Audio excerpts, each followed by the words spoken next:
What's up, YouTube? How we looking? Coach Max here, back with another rebuild. So, last week I mentioned that the rebuild I was doing at the time ended up kind of going off the rails, which led to me flipping the script and setting up the coach's chair. You should check that video out if you haven't, by the way. Anyway, this is not that rebuild. I'm still reworking that one, but I wanted to go in a different direction for this week due to one of the bigger stories of the recent weeks, that story being the long-awaited return of DeMarcus Cousins. Fun fact, I'm actually recording this a few hours after watching Boogie's debut game, which was pretty awesome, and since it was a slow night at work, I ended up live tweeting during the game. It was kind of fun, and it made a good game a great one for me. I might do it again at some point, and if that's your jam, you can follow me at Mr. Coach Max and catch all the action. I also occasionally post updates about videos and such there as well, so it's another way to keep tabs on that. Anyway, the trials and tribulations of Boogie Cousins are pretty well known and well documented by this point in time, almost universally regarded as the best center in the NBA with only 2 handicaps, one of them being a reputation as a bit of a head case, but that's probably in part due to the other handicap, that being constantly having a metric ton of deadweight shackled to his ankles, more commonly known as the Sacramento Kings of the first half of the decade. Once Cousins was able to shed his concrete Nikes, leave Sacramento, and pair up with Anthony Davis on the New Orleans Pelicans, he started to go off. Everything was going great until a torn Achilles ended not just Boogie's season, but his time with the Pelicans and his entire 2018 in the NBA. Nowadays, while there's no denying Boogie's past greatness, there are probably some questions about whether he'll be able to get back to that level. If his debut game was any indication, there's definitely good things on the horizon, but this is the kind of injury that can drastically alter or even end careers even when recovery goes well, which is why he reportedly got no offers in free agency, and the Warriors were able to pick him up for basically a tub of pretzels and a diet soda.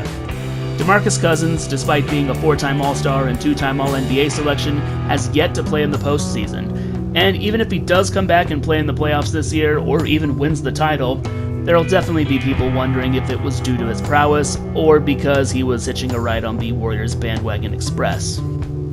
However, I distinctly remember a time back in 2017, when the trade was announced and everyone was talking about how it would work. There were a lot of hot takes, and opinion was pretty heavily contested. All of it, however, was focused through 2 lenses. Would the pairing of Anthony Davis and DeMarcus Cousins work, and would it be good enough to beat the Golden State Warriors? And even though I'm a Warriors fan, I distinctly remember thinking that I wanted to see this matchup because it very well could work in the Pelicans' favor. AD and Boogie could both kill the post and stretch the floor some, depending on how you wanted to focus, and from there it would be a matter of containing Steph Curry and Kevin Durant as best as you can. Sure, Klay Thompson and Draymond Green can still beat you, but I'd take my chances against them more than I would against Steph and KD. And DeMarcus Cousins' impending return got me to thinking about how everything went down. How just as things were starting to really click, Boogie goes down, then all the wildness at his NBA free agency, Cousins not getting an offer, and ultimately joining the Warriors, to the chagrin of pretty much everybody that isn't a Warriors fan. And that got me to thinking, what if I could make it work? What if, in the crazy parallel universe that NBA 2K tends to generate, DeMarcus Cousins stays healthy, re-signs with the Pelicans, and a new coach/president of basketball ops builds a team around them? Let's see if we can change up the narrative and not just redeem Boogie Cousins, but put a little more respect on the names of Anthony Davis and the New Orleans Pelicans. So for this rebuild, we'll be starting in the offseason, re-signing Cousins, and going from there. As for our objectives, I'm going to leave them a little open-ended, but I'd consider making the conference finals a success, because that's something Anthony Davis hasn't been able to do on his own yet either. Ultimately, I just want to prove that the concept of the dominant big man duo was not dead, just requires 2 dominant big men who can stay on the floor.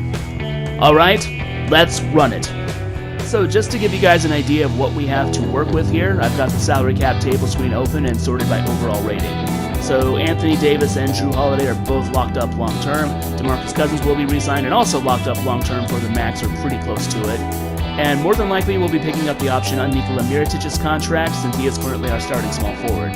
So while this does give us a pretty good starting lineup with the exception of the shooting guard spot currently held down by each one more, it also means almost the entirety of the cap is going to be locked up by these 4 guys, which I'm honestly not that big a fan of. So more than likely, I'll be trading Jrue Holiday for some more affordable assets. Now don't get me wrong, if we weren't re-signing DeMarcus Cousins, I'd be keeping Jrue Holiday. I do like him as a player, and he fits pretty good.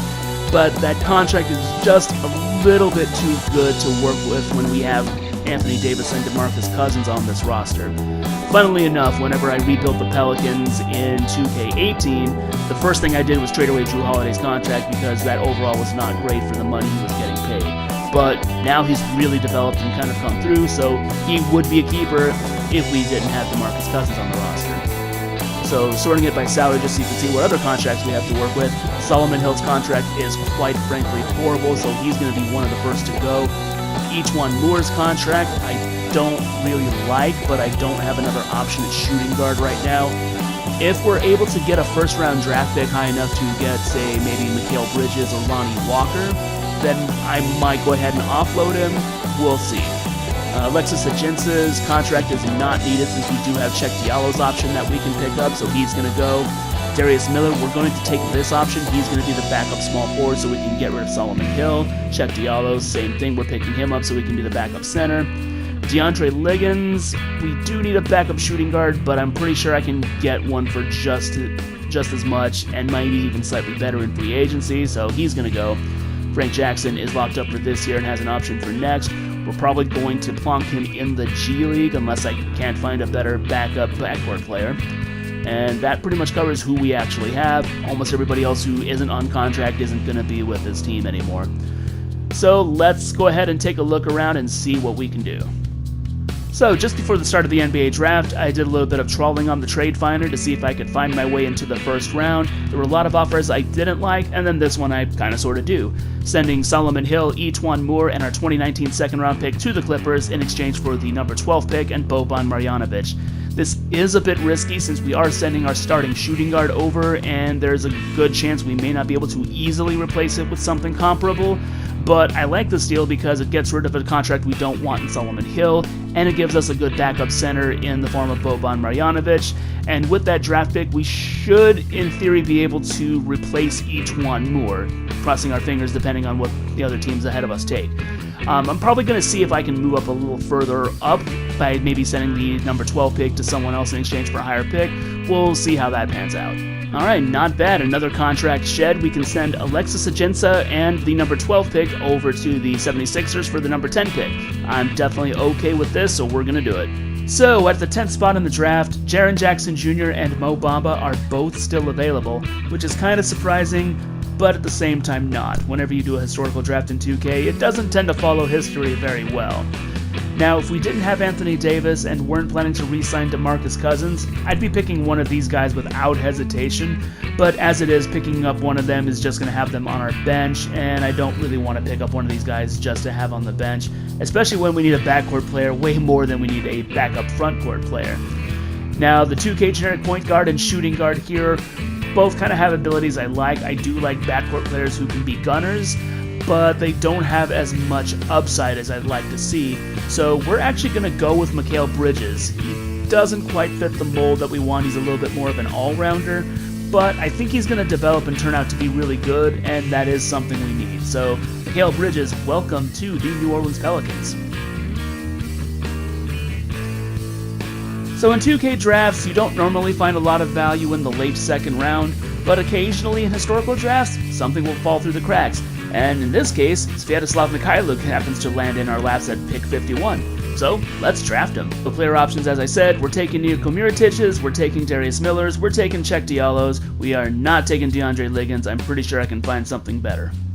Alright, so as you can see, we've given DeMarcus Cousins pretty much the best contract possible. Max length, max money, with a no-trade clause and a player option.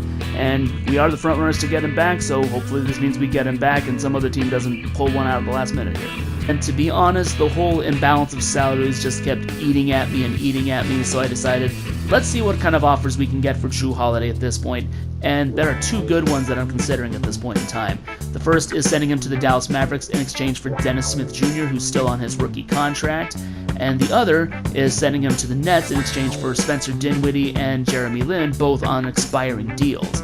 Now, the Mavericks deal is good because it gives us a starting caliber guard for at least the next 3 years, whereas if I took the Nets deal, then we've got a good starting caliber backcourt entirely with a capable backup in the form of Mikal Bridges.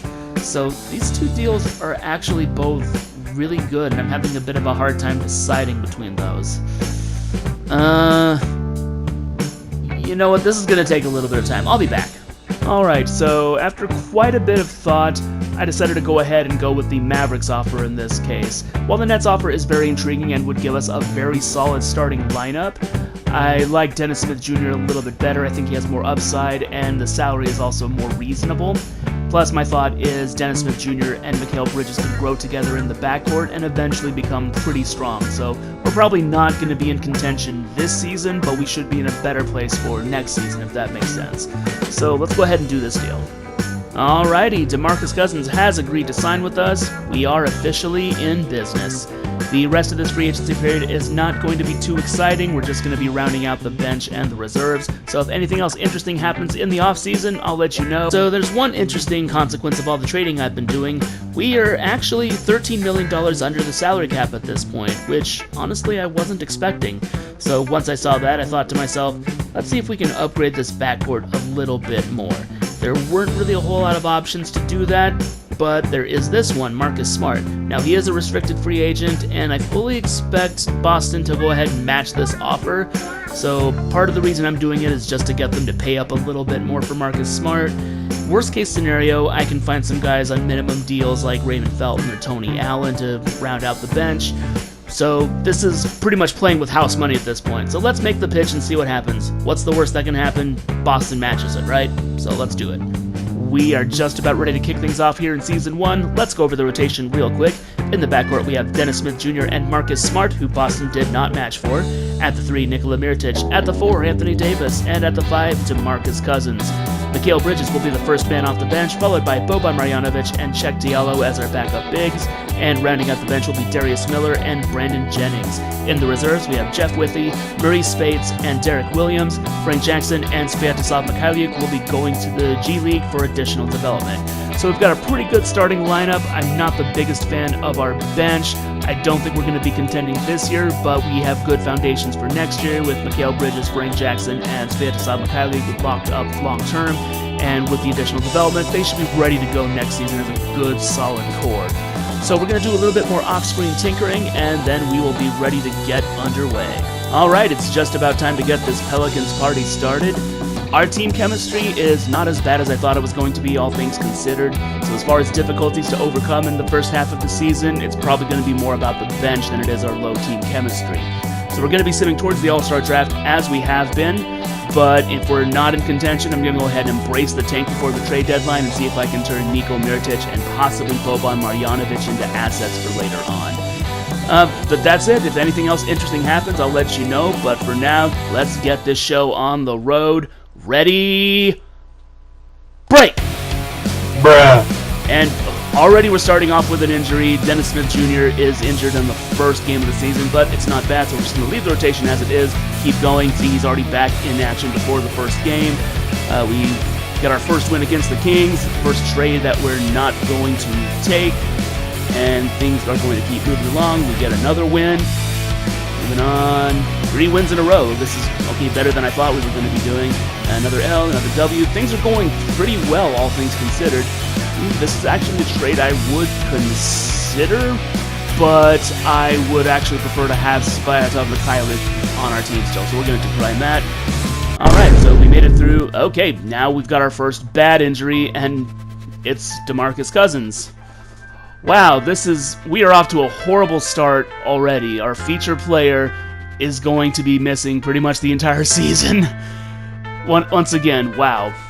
I had to leave this in here just because it was that bad to see.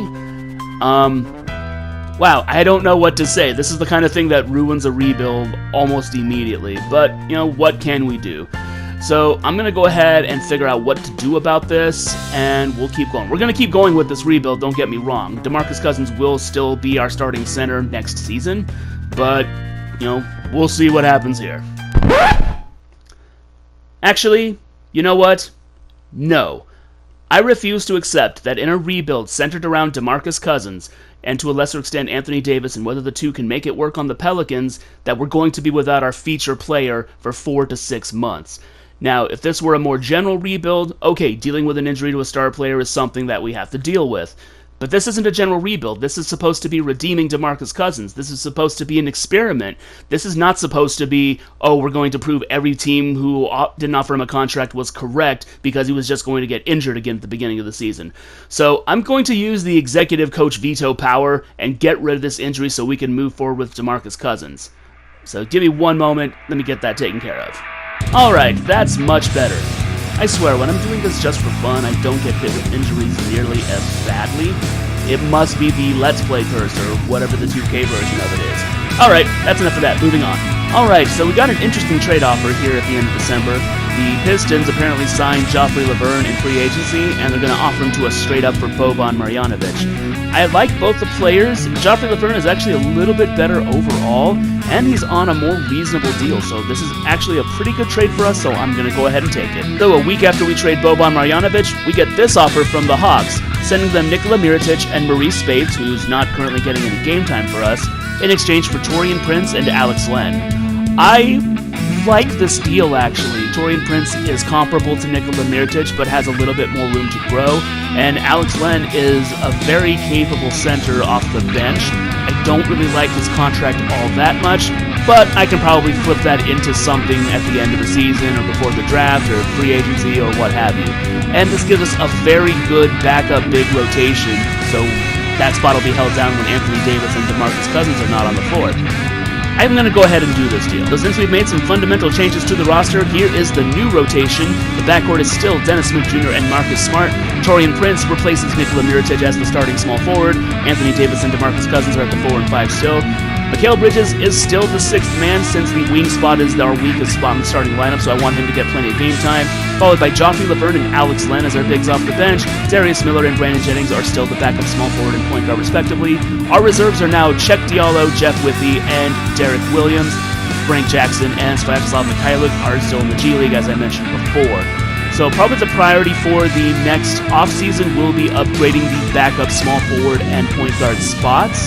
But we can worry about that when we come to it. There's a possibility that a good deal will come to us, but I don't anticipate us making any more in-season trades.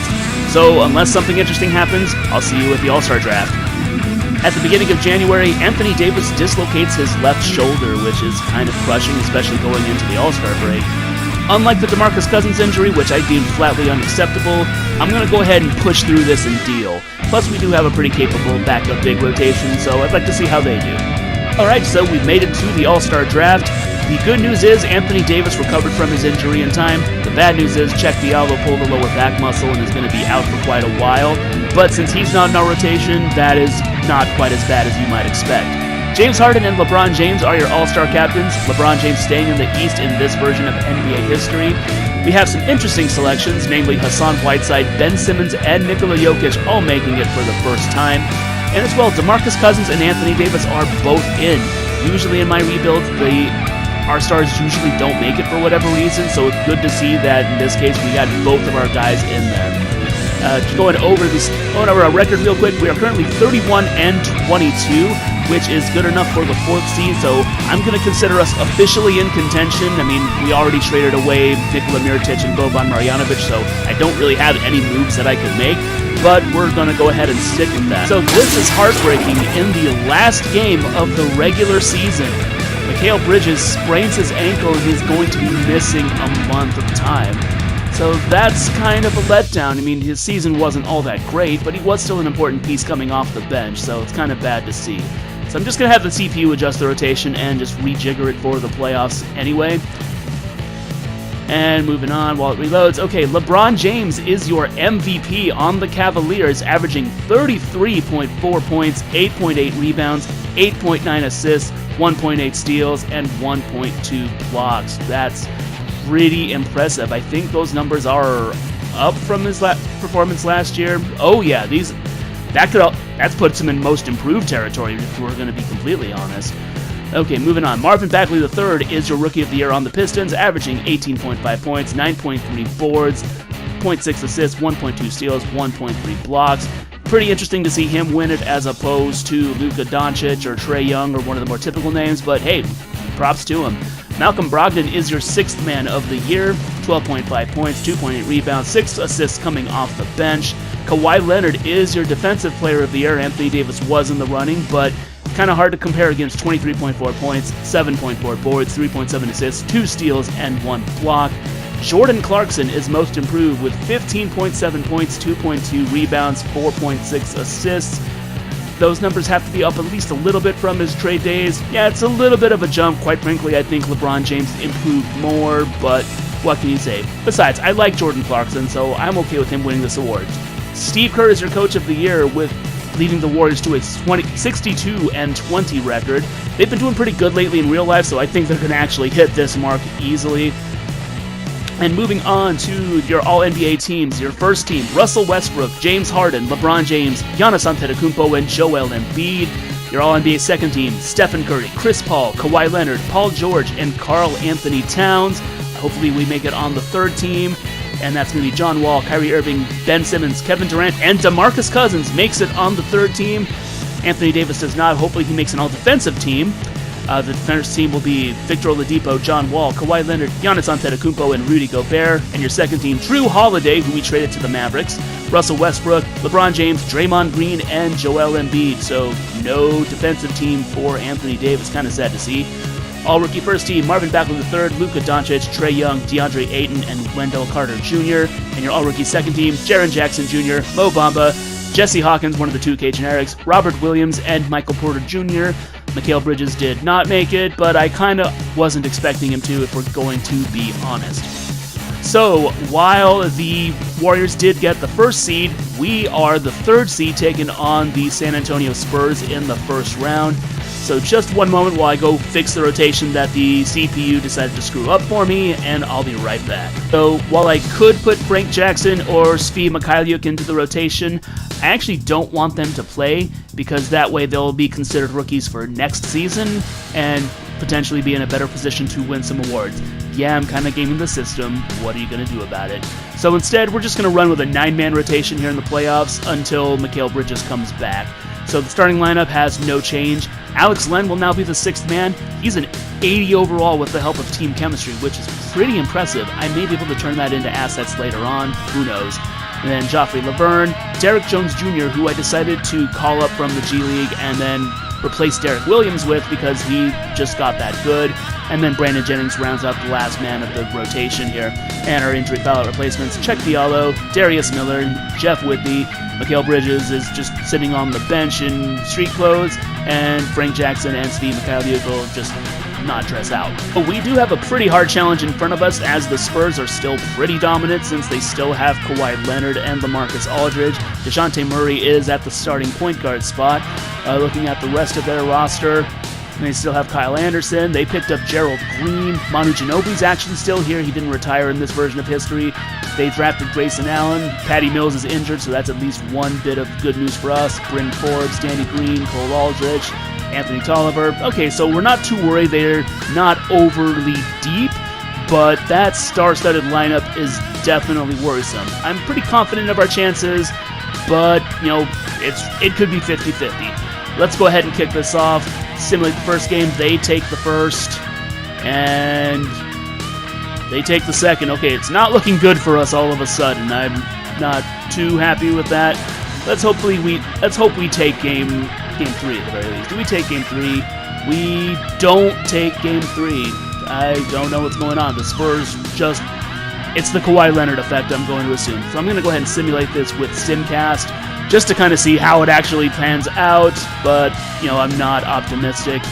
Wow, they just took the lead and kept running, and we get swept in the first round as the 3 seed. That's not what I want to see. I'm pretty sure this is partially because, you know, we didn't have Mikal Bridges, but again, pretty depressive, but I'm optimistic of our chances next year. As I said, we've got a pretty good core built up, so we actually have some room to work. Let's go ahead and simulate the rest of the playoffs just to see how things pan out.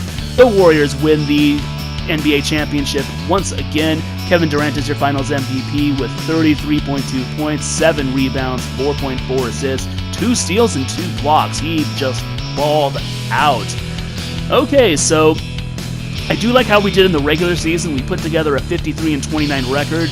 We just were a little unfortunate going up against the San Antonio juggernaut that still has Kawhi Leonard. So it'll be interesting to see how things pan out, but let's go ahead and go to the offseason. Alright, so we have a little bit of a conundrum going into this year's draft. Because of how well we did during the regular season, we're picking 27th, which is a bit late as far as finding anything that's going to be of significant help to us goes.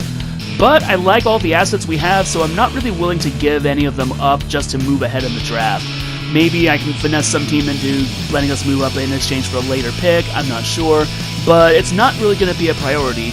There isn't really much we need except maybe a backup small forward, and we may not even need that because we do have Sviatoslav Mikhailiuk, and Mikal Bridges could actually do that in a pinch. So it's going to take a little bit of thought, but I don't anticipate anything interesting happening in the draft. But if I'm wrong about that, I'll let you know.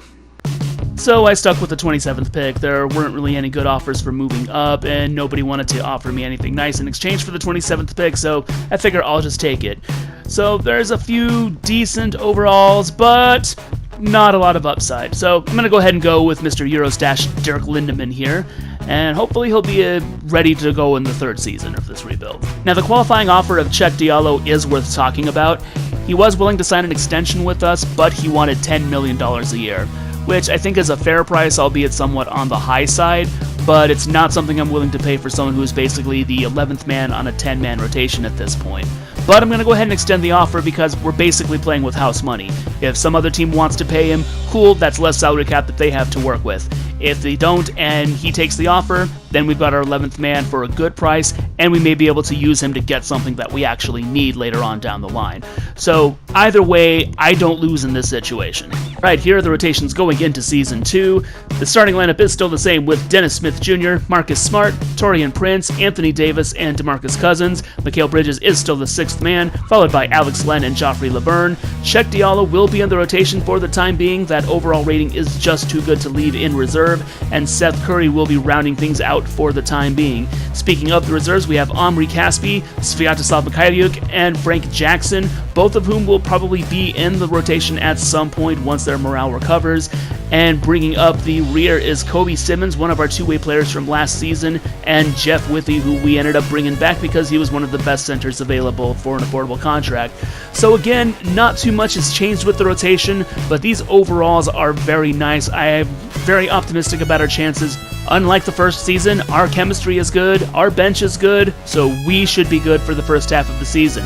I know last time I said that, the injury bug ended up kicking our butts hard, but hopefully that won't happen this time. Yes, I am knocking on wood as I say that. We will be sending toward January 15th. That's the day when all the recent signings will be available for trade, so we'll go there, see how we're doing, and see how the market is.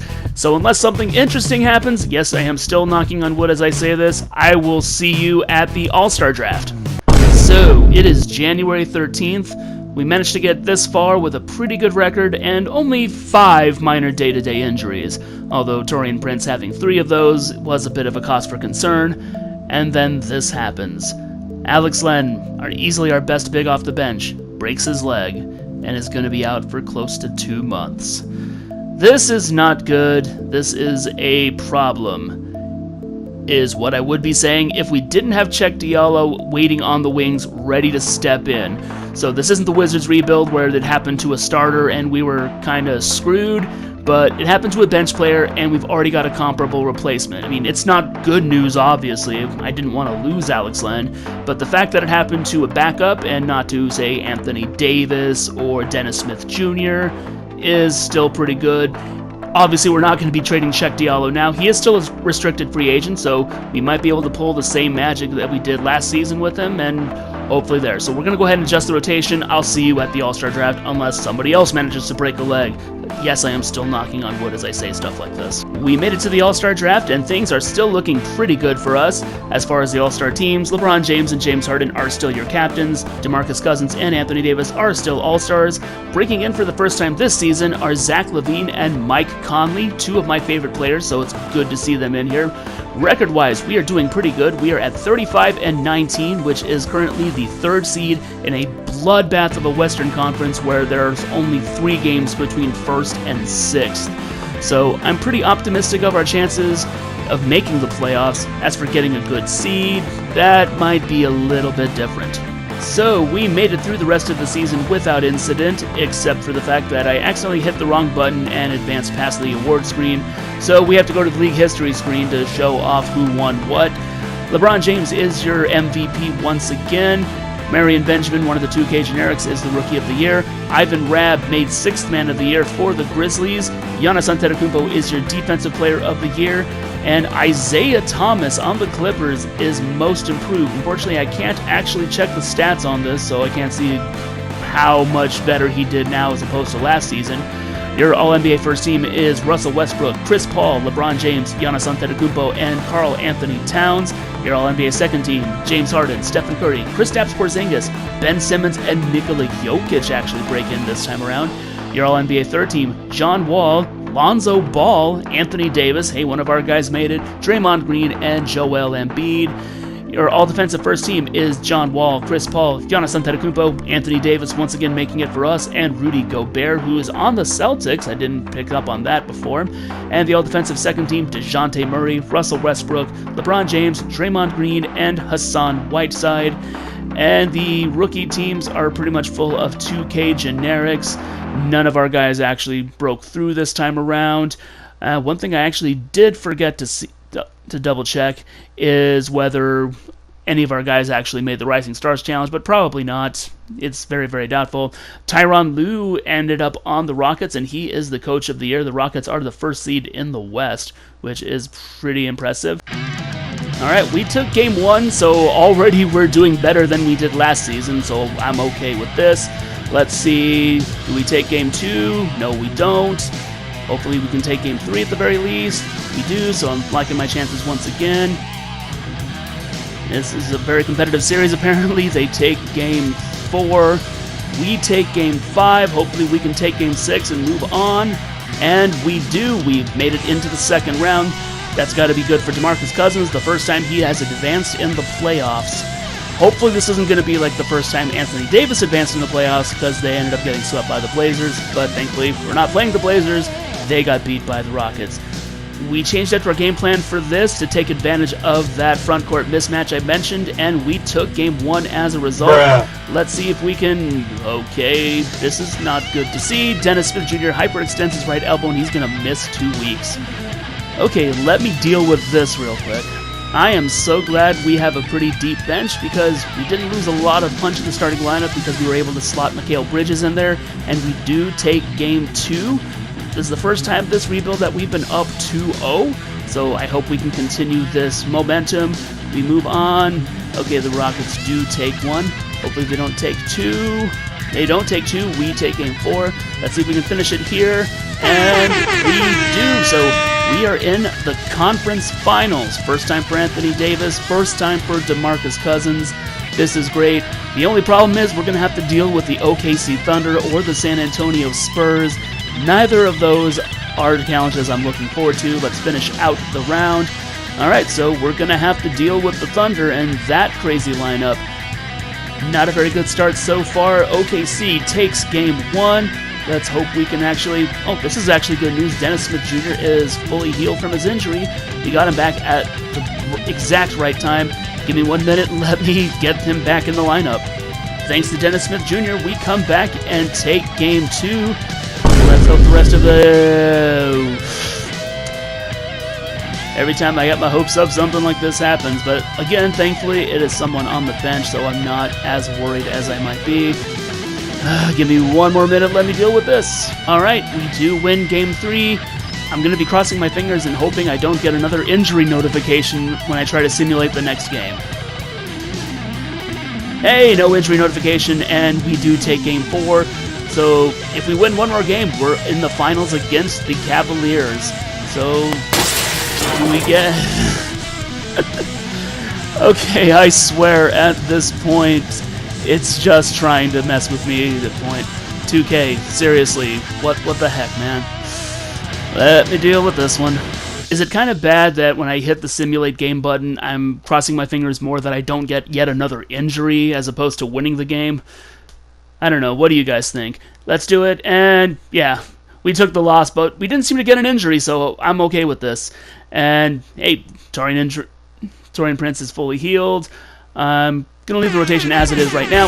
Yes, we do get the win. The Pelicans are in the finals against the Cavaliers. So give me a moment while I sort the rotation out once again, and let me go into the pregame mode. Honestly, these injuries just have me a little weary at this point. Since it is the finals, we are going to do this with Simcast and see just how well or not well we do in more or less real time. So right now the first game is pretty back-to-back, but we do take advantage and run away with it. We win the first game. This is already a good sign of things to come. Moving on to the next game. And this doesn't go well. The Cavaliers just pretty much take the lead and don't even look back. I don't think we had really much of a chance in there. I wonder if this is a case where LeBron dropped a huge amount of points. And yeah, LeBron dropped just about 40 on us, so this is about as well as can be expected. Now, I did put Anthony Davis on LeBron James, so basically LeBron James scored 39 on Anthony Davis, just to kind of give you an idea of how things go. Let's go to the next game. We're 1-1, so I'm actually, not unhappy with this. And looks like I was about to say we were in position to do the same in Game 3, but not. LeBron James goes for 38. This is not looking great, but again, we're in the finals, so I'm not upset at this at all. Let's go to Game 4. Hopefully this one goes better. It's definitely more competitive. We're still holding on, and it is 2-2 in the NBA Finals. Who would have thought that the New Orleans Pelicans would go to this point? Forgive me, I'm just a little verklempt. I'm actually surprised I got this far. The last couple times I ran through this, that last season was about the best we could do here. And it looks like Joffrey Laverne has an injury that we're going to have to deal with. Let's see if something comes up when we do this. Joffrey Laverne has a calf cramp. You know what? We're just going to play through this. These are the last games of the season. We can't hold back. Hey, see, Joffrey Laverne is already back before we've even loaded the next game. So, Game 5. Let's see how this goes. Pretty competitive, but the Cavaliers take the lead, but we take it back. We are one game away from a championship. Wow. Let me return to the calendar just to make sure. Okay, just to make sure. Yes, it is 3-2. We are one game away from a championship over LeBron James. I just want to point that out. This is something I don't think I've done in any capacity of, my league, my GM, anything. I've usually not faced LeBron in any capacity, especially not in the finals, so this is pretty impressive. I'm going to be keeping my fingers crossed while this game is running here. So, not looking good for us right there. They jump out. We fight back. It's pretty valiant, but ultimately we fall. So we're taking LeBron to a Game 7. This is still pretty impressive. Yeah, but looks like we didn't really have much in the way of a good game. Anthony Davis had 21 points. Check Diallo actually had 16 off the bench. DeMarcus Cousins only had 14, 3, and 4. He fouled out early, so that probably had something to do with why we fell apart there. In comparison, LeBron, 31, 7, and 8. So LeBron was LeBron. Okay, Game 7. This one is for all the marbles. And we took a lead. We're holding that lead. I'm slowing it down just so I can see it goes. Time is ticking. We're still in a very good spot, but again, it's LeBron. I'm not counting anything out. They're within 5, within 2. We're in OT. Oh my God! And seesawing, 2 down. Oh my God! We lost it in overtime. Wow. I mean, this isn't like the Wizards rebuild where, we lost the first series in overtime to the Raptors. This was the finals. This was really, really impressive. I'm curious as to what the box score was here. Anthony Davis, 31, 9. Dennis Smith Jr., 23, 6, and 5. DeMarcus Cousins had 11 points and 18 boards. He didn't foul out this game, which is also kind of nice to see. What did LeBron do? LeBron, okay, 28, 6, and 11. Their rookie point guard, I think he's a rookie. Maybe he's a second year. I don't remember. Okay, he's a second year point guard. Went off for 20 on us. Wow. Let's see. Let's go over to the where is it? The game log. LeBron James with the game-winning 3-pointer. Jesus. Okay. Whew. Wow. I don't know what to say about that, y'all, but we were this close to being champions. I can't really complain about any of this. This was amazing. I mean, we went to the finals against LeBron, and we went the distance. I mean, everyone talks about how the Warriors blew a 3-1 lead, but you know, the Pelicans hung in there. This was a team that has never gotten this far in history, I don't even know. But I think that this is proof that if Anthony Davis and DeMarcus Cousins had managed to stay on the same team for a while, with the right pieces around them, this would have worked. I'm going to call this a success. We didn't win a championship. Yeah, LeBron James is your finals MVP. Who else would it be, frankly honest? But this was good. I'm going to call it a success. You know, I don't know what else we can say. I mean, the Pelicans did what they came to do. Forgive me, I'm still a little bit in shock at how this turned out. That we went to overtime and we lost in a buzzer beater to the finals. I'm pretty sure that if there was someone who was better at this game than I was, they probably would have been able to jump in and get the win. But, you know, I wanted to kind of try and keep things fair. So, that being said, I think we're going to go ahead and bring it in at this point. Thanks for sticking with us through this entire ride. It's been one heck of a roller coaster, especially with all the injuries left and right. But all in all, I'm happy with our performance. I'm happy that I got to do this. You know, I definitely hope DeMarcus Cousins can somehow get his career back on track. Coming back from an Achilles injury is a huge deal, and much respect to him. And I'm going to be rooting for him, no lies. So that being said, if you like this, definitely hit that like button and let me know in the comments. And if you want to see more like this, subscribing would be a very, very good idea. I definitely have another rebuild working up, and definitely plan to talk about more 2K. So hope to see you guys again. Until next time, take care, y'all.